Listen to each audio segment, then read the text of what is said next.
2:47 in the morning, January 22nd, 2026. A secure fax machine inside the Pentagon starts printing. The document is marked urgent, classification level NATO secret. It is a formal request from the Kingdom of Denmark invoking Article 4 of the North Atlantic Treaty. Article 4 is the consultation clause. It is what member nations trigger when they believe their security is threatened. In 77 years of NATO history, Article 4 has been invoked exactly 7 times, twice by Turkey over Syria, once by Poland after the Crimea invasion, once by the Baltic states when Russia moved troops to their borders. Every single time the threat came from an adversary, Russia, terrorism, regional instability. This time is different. This time the threat Denmark is citing is not Moscow, it is not Beijing, it is Washington. The Kingdom of Denmark has just formally notified NATO that it considers the United States of America a potential security threat to its sovereign territory. Let that sink in for a moment. What you are about to hear is not speculation. It is not partisan commentary. It is the documented collapse of American Arctic strategy happening in real time. And if you care about what it means when the world's most powerful military starts threatening its own allies, you need to subscribe to this channel right now and turn on notifications. Because this story is moving faster than the news networks can even process. Let me take you back 72 hours, January 19th, 11:47 at night Eastern Time. The Oval Office. President Trump places a call to Brussels. On the other end of the line is Mark Rutte, the Secretary General of NATO. This is not a scheduled call. There is no staff present, no note takers, no official record. But 3 people in proximity to that conversation have now confirmed what was said. And what was said changes everything. Trump demanded that NATO remain neutral if the United States, quote, resolved the Greenland situation, end quote. He did not specify what resolving meant. He did not clarify whether that involved military action or economic pressure or diplomatic coercion. He simply stated that this was an American matter and that the alliance should not interfere. Rutte, to his credit, refused. He told the president that NATO exists to defend its members, not to enable aggression against them. The call lasted 11 minutes. Trump hung up. What happened next has never been reported until now. Within 2 hours, Mark Rutte convened an emergency session, not a full NATO Council meeting, something smaller, more discreet. He contacted the ambassadors of 7 member states, France, Germany, the United Kingdom, Poland, Norway, Canada, and the Netherlands. Notice who is missing from that list, the United States. For the first time in the 77-year history of the North Atlantic Treaty Organization, the Secretary General held a strategic consultation that deliberately excluded the American delegation. Think about what that means. Think about the precedent. NATO was created by the United States. It was designed to project American power. It has operated for 3/4 of a century on the assumption that Washington leads and Europe follows. That assumption just shattered, and it gets worse. Because while Rutte was meeting with those 7 ambassadors, something else was happening 6 time zones away. The diplomatic corps in Copenhagen was receiving visitors, Chinese visitors. On January 20th, less than 24 hours after Trump's call to Rutte, the China Development Bank quietly opened a liaison office in Nuuk, the capital of Greenland, not Copenhagen. Nuuk. That is not a coincidence. That is not routine business development. That is Beijing planting a flag while Washington is busy making threats. Let me spell out what this means in practical terms. The United States spent weeks talking about acquiring Greenland to counter Chinese influence. We threatened military action. We imposed the specter of tariffs. We humiliated a NATO ally on the world stage. And while all of that theater was unfolding, China simply walked in the door. They are already there. They have staff on the ground. They have relationships with the Greenlandic government. They have an operational presence. And they did it without firing a shot, without issuing a single threat, without alienating a single ally. Now, here is the third layer that should absolutely terrify anyone paying attention. On January 21st, the Kingdom of Denmark filed a formal complaint with the International Court of Justice in The Hague. The complaint accuses the United States of violating Article 2, Paragraph 4 of the United Nations Charter. That is the prohibition on the threat or use of force against the territorial integrity of any state. Read that again. The threat or use of force. Denmark is not waiting for an invasion. They are arguing that the threat itself is illegal, and they are taking the United States to international court over it. This is unprecedented. This has never happened between NATO allies, not during Suez, not during the Iraq War, not during any of the transatlantic disputes that have strained the alliance over decades. A founding member of NATO is now formally accusing the United States of violating the most fundamental principle of international law. But here's the detail that changes everything, the one Beijing has been waiting for. On January 21st, the same day Denmark filed its complaint at The Hague, Xi Jinping personally placed a phone call to Danish Prime Minister Mette Frederiksen. The conversation lasted 18 minutes, and according to two sources with knowledge of the discussion, Xi made an offer. $15 billion in direct infrastructure investment for Greenland, no conditions, no territorial demands, no security concessions, just capital, roads, ports, renewable energy systems, telecommunications networks, everything Greenland needs to reduce its economic dependence on Copenhagen and eventually achieve full independence. The Danish government has not accepted the offer, but they have not rejected it either. They are considering it, and that should tell you everything you need to know about how badly Trump has miscalculated this situation. The United States threatened to buy Greenland for $500 billion and got laughed out of the room. China offered $15 billion as a gift with no strings attached and is being taken seriously. Do you see the problem here? Do you understand what Trump has done? He has taught the world that American partnership means coercion. Chinese partnership means actual partnership. And now let me dismantle the justification we keep hearing for why Greenland supposedly matters so much. Rare earth elements. You have heard this argument 1,000 times by now. Greenland has massive deposits of rare earths. China controls 90% of global rare earth refining. Therefore, America needs to acquire Greenland to break Chinese dominance. It sounds logical. It sounds strategic. It is completely wrong. Here is what that argument deliberately ignores.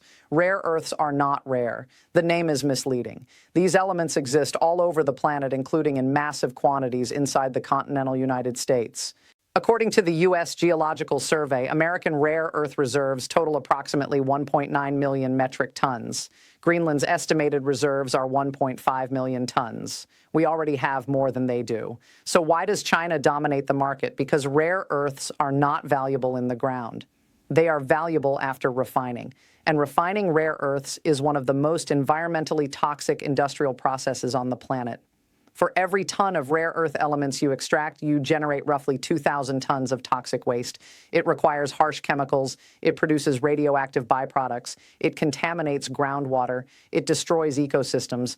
Western countries decided decades ago that this was not worth the environmental cost. So we outsourced the entire supply chain to China. Beijing accepted the pollution, subsidized the industry, and built the only refining infrastructure that exists at scale anywhere on Earth. They now control 87% of global rare earth processing capacity, not because they have all the minerals, because they have all the factories. And here is the part that should make every Pentagon planner lose sleep. Even if the United States acquired Greenland tomorrow and immediately began mining operations, where exactly do you think those raw materials would go? To China for refining, because we do not have the facilities to process them. We do not have the expertise. We do not have the supply chains. Building equivalent refining capacity in the United States would require tens of billions of dollars and at least a decade of development. Let me show you something the Pentagon does not want you to see. In December of 2025, the Defense Logistics Agency produced an internal assessment of rare earth supply chain vulnerabilities. That document was never meant for public release, but a portion of it leaked, and it contains this sentence. Quote, even if U.S. forces secure access to Greenland rare earth deposits, extracted material must still be processed in Bio-2 China due to lack of domestic refining infrastructure, end quote. Read that again.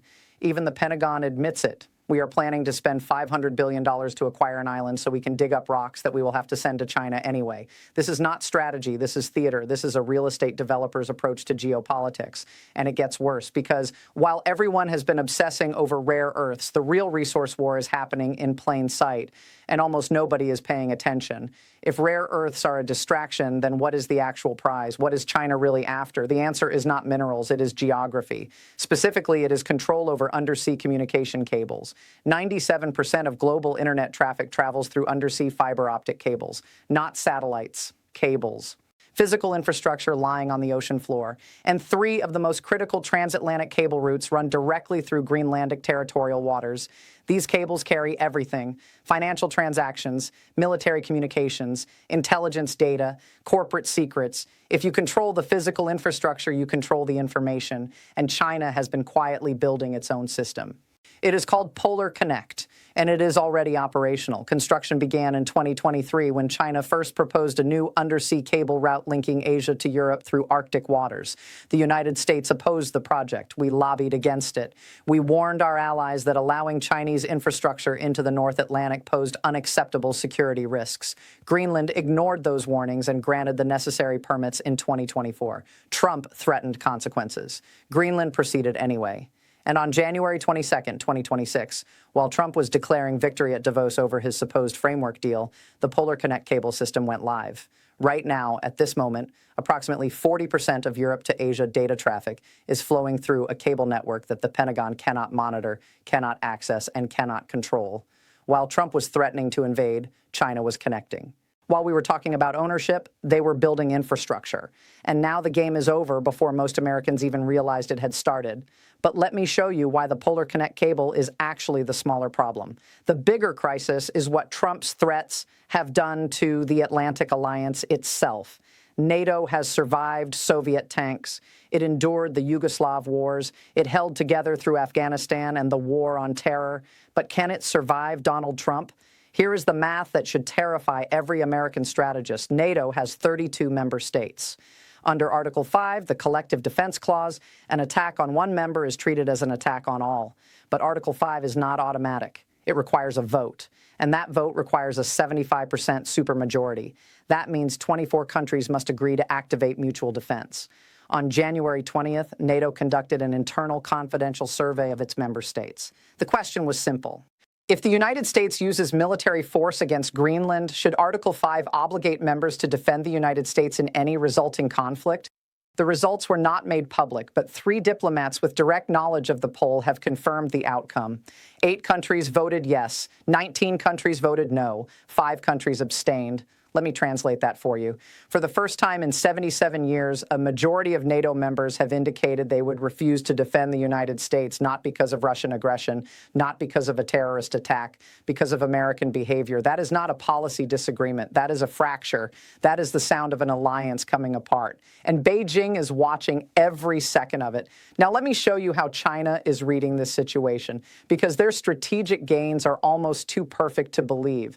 NATO is divided. China did not have to do anything. Trump accomplished that entirely on his own. American credibility is destroyed. Every ally is now questioning whether Washington can be trusted. Every commitment is suddenly conditional. Europe is actively seeking alternatives. And guess who is ready to offer partnership? China. Arctic access is secured, not through territorial conquest, not through military force, through a cable system that is already transmitting data, and the rare Earth monopoly that justified this entire misadventure still intact.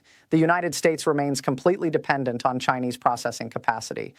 Xi Jinping did not have to fire a single shot. He did not have to threaten a single sanction. He did not have to move a single soldier. Trump did all the work for him. And if you think I am exaggerating, go back and watch the footage from Davos.